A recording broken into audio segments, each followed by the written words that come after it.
12 ಆಣಿ press ಇಟ್ಟರು ನಿನಗೆ ಇಷ್ಟೊಂದು ಬುದ್ಧಿ ಇದೆ. ನೀನು ತಪ್ಪಿಸ್ಕೊಳ್ಳಕ್ಕೋಸ್ಕರ ಅಡ್ವಾನ್ಸ್ ಆಗಿ ಥಿಂಕ್ ಮಾಡಿದ್ದೀಯ. ನಾನು ಅವಳು ಯಾರು ಏನು ಅಂತ ಗೊತ್ತಿಲ್ಲದೆ ಅವಳ ಹತ್ರ ಸಿಗ್ನೇಚರ್ ಹಾಕಿಸ್ಕೊಳ್ಳದೆ ಮೇಜರ್ ಆಪರೇಷನ್ ಮಾಡಿದ್ದೀನಲ್ಲ. ಅಕಸ್ಮಾತ್ ಏನಾದ್ರೂ ಹೆಚ್ಚು ಕಡಿಮೆ ಆಗಿದ್ದಿದ್ರೆ ನನ್ನನ್ನು ಒಳಗಾಗ್ತಿರ್ಲಿಲ್ವಾ? ಡಾಕ್ಟರ್ ಒಳಗೆ ಹೋದ್ರೆ ಆಸ್ಪತ್ರೆ ಲಾಕ್ಔಟ್ ಆಗುತ್ತೆ. ಅವರು ನಂಬ್ಕೊಂಡು 100 ಫ್ಯಾಮಿಲೀಸ್ ಇದೆ, ಲಕ್ಷಾಂತರ ಪೇಷಂಟ್ಗಳಿದ್ದಾರೆ. ನಿನಗೋಸ್ಕರ ಎಷ್ಟೊಂದು ರಿಸ್ಕ್ ತಗೊಂಡಿದ್ದೀನಿ, ನನಗೋಸ್ಕರ ಒಂದು ಸಣ್ಣ ಹೆಲ್ಪ್ ಮಾಡಕ್ಕಾಗಲ್ವಾ ಮ್ಯಾನ್? ಮನುಷ್ಯತ್ವ ಇರೋನು ಮಾತ್ರ ಮನುಷ್ಯ ಅಂತಾರೆ, ಅದಿಲ್ದೇ ಇರೋರ್ನ ಏನು ಅಂತ ಹೇಳ್ತಾರೆ. ಸತ್ತ ಮೇಲೆ ಯಾರು ಏನು ಹೊತ್ಕೊಂಡು ಹೋಗಲ್ಲ, 4 ಜನ ನಮ್ಮನ್ನೇ ಹೊತ್ಕೊಂಡು ಹೋಗ್ಬೇಕು. ಬದುಕಿರ್ಬೇಕಾದ್ರೆ 4 ಜನಕ್ಕೆ ಒಳ್ಳೇದ್ ಮಾಡ್ಸಾಯ್ಬೇಕು. 4 ಜನಕ್ಕೆ ಬೇಡ, ಕನಿಷ್ಠ ಪಕ್ಷ ಒಬ್ಬನ್ಗಾದ್ರೂ ಸಾಕು.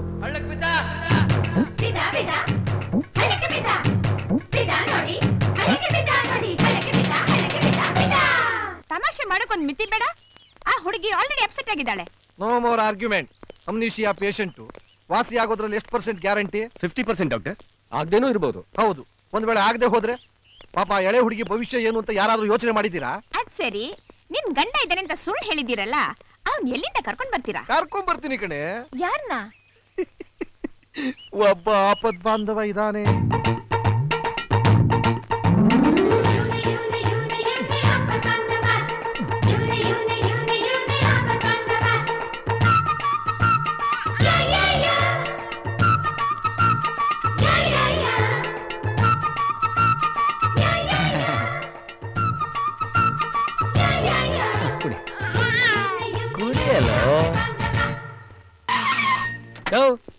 ನಿಮ್ ಹಾಸ್ಪಿಟಲ್ ಪೇಷಂಟ್ಸ್ ಇಲ್ಲ ಅನ್ಬಿಟ್ಟು ನೆಟ್ಟಿಗೆ ಬಂದು ಗುದ್ಬಿಟ್ಟು ತಗೊಂಡೋಗಿ ಅಡ್ಮಿಟ್ ಮಾಡ್ಕೋತೀರಾ?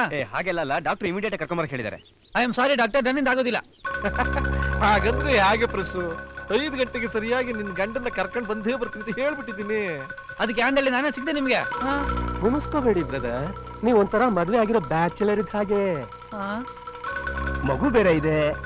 ಸರಿ, ಆ ಹುಡುಗಿ ಜೊತೆಲಿ ಇದ್ರೆ ಒಂಥರ ಸೆಟಪ್ ಆಗಿರುತ್ತೆ. ಸೆಟಪ್ಪ ತೆಗೆದು ಬಿಟ್ಟೆ ಅಂದ್ರೆ ಬದನೆಕಾಯಿ ಮೂಗ್ ಹಾಗೆ ಬಜ್ಜಿ ಆಗ್ಬಿಡ್ಬೇಕು ನಿನಗೆ. ಕೂಲ್ ಡೌನ್ ಪ್ರೆಸ್ಸು, ತೆಗಿರಿ ಕೈನ. ಓ, ಊರಲ್ಲಿ ಬೇಕಾದ ಸಂಬಂಧಗಳಿದೆ, ಅಣ್ಣನೋ ತಮ್ಮನೋ ಅಂತ ಹೇಳತ್ತಾನೆ, ಗಂಡ ಅಂತ ಯಾಕ್ರಿ ಹೇಳಿದ್ರಿ ನೀವು? ಹೇಳ್ಬೋದಾಗಿತ್ತು ಪ್ರೆಸ್ಸು, ಅದ್ರತ್ತ ನಡ್ಕೋಬೇಕಲ್ಲ. ಈಗ ಈ ನನ್ನ ಮಗ ಗುರುಮೂರ್ತಿ ಇದಾನಲ್ಲ, ಯಾಕೆ ಕಚ್ಬಿಡು. ಇವನು 3 ತಿಂಗಳ ಹಿಂದೆ ಒಂದು ಹುಡುಗಿನ ತಂಗಿ ತಂಗಿ ಅಂತಿದ್ದ. ಈಗ ಆಕೆಗೆ 3 ತಿಂಗಳು. ಶಿಷ್ಯ ಕೈ ಚಳಕ ತೋರಿಸ್ಬಿಟ್ಟ. ಆಹಾ, ಈ ನನ್ನ ಮಗ ಇದಾನಲ್ಲ ಬದ್ನೆಕಾಯಿ ಮೂಗು. ನೆಕ್ ಬಿಡ್ರಿ. ಅರೇ ಕಡೆ ಮೊನ್ನೆ ಏನಾಯ್ತು ಗೊತ್ತಾ? ನಮ್ಮ ಆಸ್ಪತ್ರೆಗೆ ಒಂದು ಹೊಸ ನರ್ಸ್ ಒಬ್ಳು ಬಂದ್ರೆ ಅವಳ ಇವನು ಅಕ್ಕ ಅಕ್ಕ ಅಂತಿದ್ದ. ಒಂದ್ ದಿವಸ ರೌಂಡ್ಸ್ ಬರ್ತಾ ಇದ್ದೀನಿ, ಒಂದು ರೂಮನ್ ಕಿಟಕಿಯಿಂದ ನೋಡಿದ್ರೆ ಇವನು ಅವಳು ಪಕ್ಕ ಪಕ್ಕ. ಅವಳಿಗೆ ಅರ್ಥ ಆಯ್ತು ಬಿಡಯ್ಯ. ಪ್ರೆಸ್ಸು ಬಾಯಿಲೆ ನೋಡಿದ್ಯಾ ಪ್ರೆಸ್, ಬಾಯಿನಲ್ಲಿ ಏನ್ ಬೇಕಾದ್ರೂ ಹೇಳ್ಬಹುದು. ಆತರ ನಡ್ಕೋಬೇಕಲ್ಲ. ಈಗ ನೀನು ಇದ್ದೀಯಾ, ನಿನ್ನ ಜೊತೆ ಆಕೆನ ಹೆಂಡತಿ ಅಂತ ಕಳಿಸಿದ್ರೆ ನಾನ್ ನೆಮ್ಮದಿಯಾಗಿರ್ಬೋದಾ? ನೋಡಿ, ಬೆಣ್ಣೆ ಹಚ್ಚ ಕೆಲಸ ಎಲ್ಲ ನನ್ನ ಹತ್ರ ಇಟ್ಕೋಬೇಡಿ, ನೀವು ಬೇರೆ ಯಾರನ್ನ ನೋಡ್ಕೊಳ್ಳಿ ಹೋಗಿ. Doctor 4:20 time. ತಿರುಸಿಡ ಎಂದಕ್ಕೆ ಪ್ರೆಸ್ಸು ಪ್ರೆಸ್ಸು ನಿಲ್ಸಯ್ಯ ನಿಲ್ಸಯ್ಯ ಸ್ವಲ್ಪ ನಿಲ್ಸಯ್ಯ. ಸೆಲ್ಫಿಶ್ ಮಾಡ್ತೀನಿ. ಯಾರು? ನಾನಾ? ಬರ್ತೀನಿ. ಅವಳನ್ನ ನನ್ನ ಆಸ್ಪತ್ರೆಗೆ ಯಾಕೆ ಕರ್ಕೊಂಬಂದೆ ಹೇಳು ಮ್ಯಾನ್? ಪರ್ಟಿಕ್ಯುಲರ್ ಆಗಿ ನನ್ನ ಹತ್ರ ಯಾಕೆ ಕರ್ಕೊಂಬಂದೆ? ಅದು ಬೇರೆ ಆಸ್ಪತ್ರೆಗೆ ತಗೊಂಡೋಗಿದ್ರೆ ದುಡ್ಡು ಕಾಸು ಅಂತ ಏನೋ ಕೇಳ್ತಿದ್ರು. ಆಮೇಲೆ ಆಪರೇಷನ್ ಮಾಡುವಾಗ ಸೈನು ಅದು ಇದು ಅಂತ ಮಾಡಿಸ್ಕೊತಾ ಇದ್ರು. ಆಮೇಲೆ ಆಪರೇಷನ್ ಮಾಡಿ ಏನು ಹೆಚ್ಚು ಕಡಿಮೆ ಆದ್ರೆ ಪೊಲೀಸು ಕೋರ್ಟು ಕೇಸು ಅಂತ ಆಗೋದು. ಅದಕ್ಕೆ ಅದು ಪಾಯಿಂಟ್ ಅಂದ್ರೆ 12 ಆಣಿ ಪ್ರೆಸ್ ಇಟ್ಟರು ನಿನಗೆ ಇಷ್ಟೊಂದು ಬುದ್ಧಿ ಇದೆ. ನೀನು ತಪ್ಪಿಸ್ಕೊಳ್ಳಕ್ಕೋಸ್ಕರ ಅಡ್ವಾನ್ಸ್ ಆಗಿ ಥಿಂಕ್ ಮಾಡಿದ್ದೀಯ. ನಾನು ಅವಳು ಯಾರು ಏನು ಅಂತ ಗೊತ್ತಿಲ್ಲದೆ ಅವಳ ಹತ್ರ ಸಿಗ್ನೇಚರ್ ಹಾಕಿಸ್ಕೊಳ್ಳದೆ ಮೇಜರ್ ಆಪರೇಷನ್ ಮಾಡಿದ್ದೀನಲ್ಲ. ಅಕಸ್ಮಾತ್ ಏನಾದ್ರೂ ಹೆಚ್ಚು ಕಡಿಮೆ ಆಗಿದ್ದಿದ್ರೆ ನನ್ನನ್ನು ಒಳಗಾಗ್ತಿರ್ಲಿಲ್ವಾ? ಡಾಕ್ಟರ್ ಒಳಗೆ ಹೋದ್ರೆ ಆಸ್ಪತ್ರೆ ಲಾಕ್ಔಟ್ ಆಗುತ್ತೆ. ಅವರು ನಂಬ್ಕೊಂಡು 100 ಫ್ಯಾಮಿಲೀಸ್ ಇದೆ, ಲಕ್ಷಾಂತರ ಪೇಷಂಟ್ಗಳಿದ್ದಾರೆ. ನಿನಗೋಸ್ಕರ ಎಷ್ಟೊಂದು ರಿಸ್ಕ್ ತಗೊಂಡಿದ್ದೀನಿ, ನನಗೋಸ್ಕರ ಒಂದು ಸಣ್ಣ ಹೆಲ್ಪ್ ಮಾಡಕ್ಕಾಗಲ್ವಾ ಮ್ಯಾನ್? ಮನುಷ್ಯತ್ವ ಇರೋನು ಮಾತ್ರ ಮನುಷ್ಯ ಅಂತಾರೆ, ಅದಿಲ್ದೇ ಇರೋರ್ನ ಏನು ಅಂತ ಹೇಳ್ತಾರೆ. ಸತ್ತ ಮೇಲೆ ಯಾರು ಏನು ಹೊತ್ಕೊಂಡು ಹೋಗಲ್ಲ, 4 ಜನ ನಮ್ಮನ್ನೇ ಹೊತ್ಕೊಂಡು ಹೋಗ್ಬೇಕು. ಬದುಕಿರ್ಬೇಕಾದ್ರೆ 4 ಜನಕ್ಕೆ ಒಳ್ಳೇದ್ ಮಾಡ್ಸಾಯ್ಬೇಕು. 4 ಜನಕ್ಕೆ ಬೇಡ, ಕನಿಷ್ಠ ಪಕ್ಷ ಒಬ್ಬನ್ಗಾದ್ರೂ ಸಾಕು.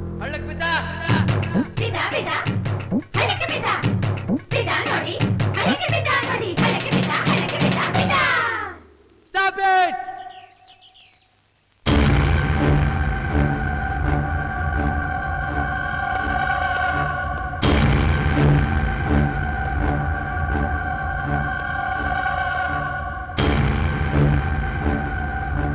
ಇಲ್ಲ, ನಾನು ಇದಕ್ ಮುಂಚೆ ಇವ್ರನ್ನ ನೋಡಿರೋ ನೆನ್ಪೇ ಇಲ್ಲ.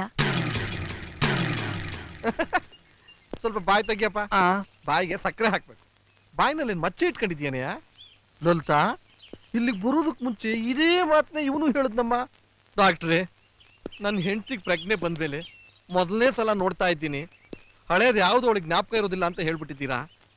ಈಗ ಅವಳನ್ನ ನೋಡಿದ ತಕ್ಷಣ ಇದಕ್ ಮುಂಚೆ ಇವನ್ ನೋಡಿದ್ ನೆನಪೇ ಇಲ್ಲ ಅಂದ್ಬಿಟ್ಲು ಅಂತಂದ್ರೆ ಏನ್ ಮಾಡೋದು ಅಂದ. ನೀನು ಹಾಗೆ ಅಂದ್ಬಿಟ್ಟಿಯಲ್ಲಮ್ಮ. ಇಲ್ಲ ಡಾಕ್ಟರ್, ನನ್ಗೇನೋ ಅನುಮಾನ. ಅವನಿರೋ ಹುಟ್ಟು ನೋಡಿ. ಏನ್ ಮಾಡೋದಮ್ಮ, ಅವನು ಹುಟ್ಟೆ ಹಾಗೆ.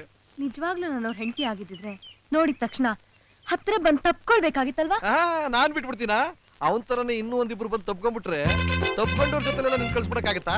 ಅದಕ್ಕೆ ನಾನ್ ಕೇಳ್ದೆ, ಅಪ್ಪ ಅವಳೇ ನಿನ್ ಹೆಂಡತಿ ಲಲಿತಾ ಅನ್ನೋದಕ್ಕೆ ಆಧಾರ ಏನು ಅಂತ ಅಂದೆ. ಅದಕ್ಕೆ ಆ ಪಾರ್ಟಿ ಏನು ಗೊತ್ತಾ, ಗಂಡ ಹೆಂಡತಿ ಮಧ್ಯೆ ಬೇಕಾದಷ್ಟು ರಹಸ್ಯಗಳಿರ್ತವೆ, ಅದನ್ನೆಲ್ಲ ಹೇಳ್ಬಾರ್ದು.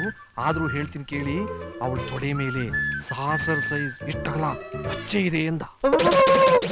ಈಗ ನೀನು ಒಳಗಡೆ ಹೋಗಿ ಆ ಮಚ್ಚೆ ಇದೆಯೋ ಇಲ್ವೋ ಅನ್ನೋದನ್ನ ಕನ್ಫರ್ಮ್ ಮಾಡ್ಕೊಂಡು ಬಾ.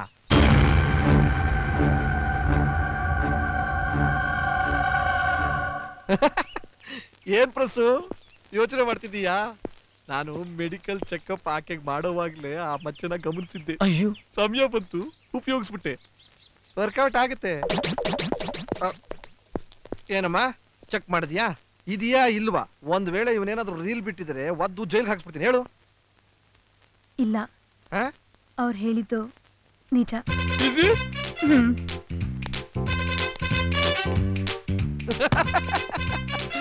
ಪ್ರಸು ಟಾಸ್ ವಿನ್ ಆಗ್ಬಿಟ್ಟೆ. ಕಂಗ್ರ್ಯಾಚುಲೇಷನ್. ಮ್ಯಾಚ್ ವಿನ್ ಆಗ್ಬಿಟ್ಟೆ.